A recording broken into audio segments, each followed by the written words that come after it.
Now that we've mastered control and manipulation of our dribble, now we're going to move on to the 6 main types of dribbles. That's going to always start with our pound dribble, but we already got that covered. So next, we're going to go to our in and out dribble.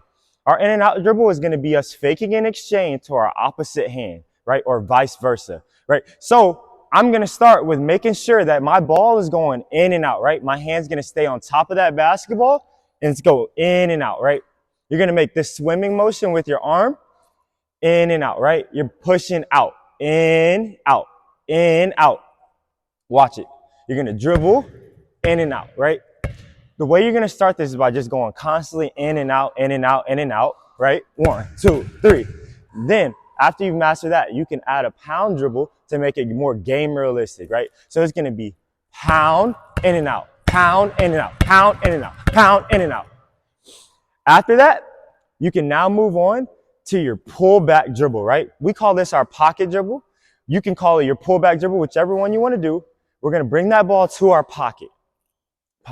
This is going to be the dribble you use when you're trying to protect the ball, right? This is going to be our ball protection dribble.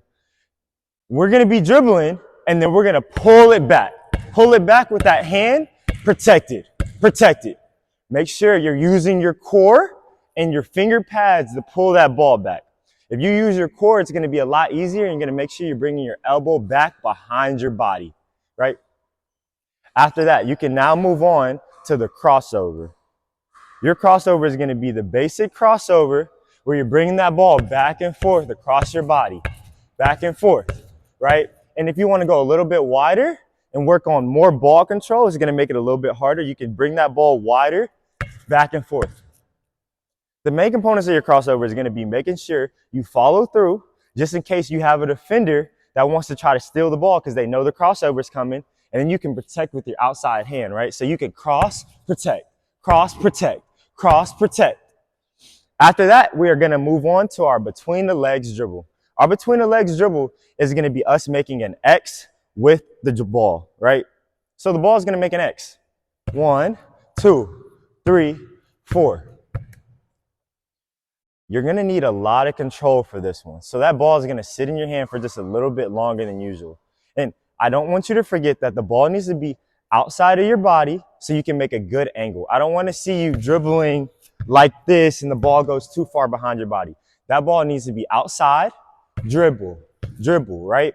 As you notice, the angle is a lot easier for me to get that ball on the opposite side, right? Because it's not just going through. After that, you can make it a little bit more game realistic where you add your pound dribble. So that ball needs to be outside your body, pound it right outside your body. So it's going to be a pound between, pound between, pound between, and then you can speed it up. After that, we're now going to move on to our behind the back dribble. It's going to be a behind the back crossover, right?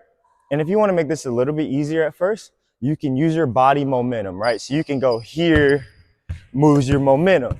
The most important part about this is making sure you're sitting down so the ball can go right under your bottom, right under your bottom. It's going to be right under. You have to absorb the ball. If you don't absorb the ball here, you will lose the ball. This is one of the harder dribbles because you cannot see the ball. If you are having a hard time with this, I want you to grab a mirror or the camera, and you can just watch yourself dribble that basketball, and you can see how that ball moves and how you have control of it. After you've done that, now you can add a pound dribble to your behind the back dribble. So it's going to be pound between, pound between, pound behind, pound behind, pound behind, pound behind, pound behind.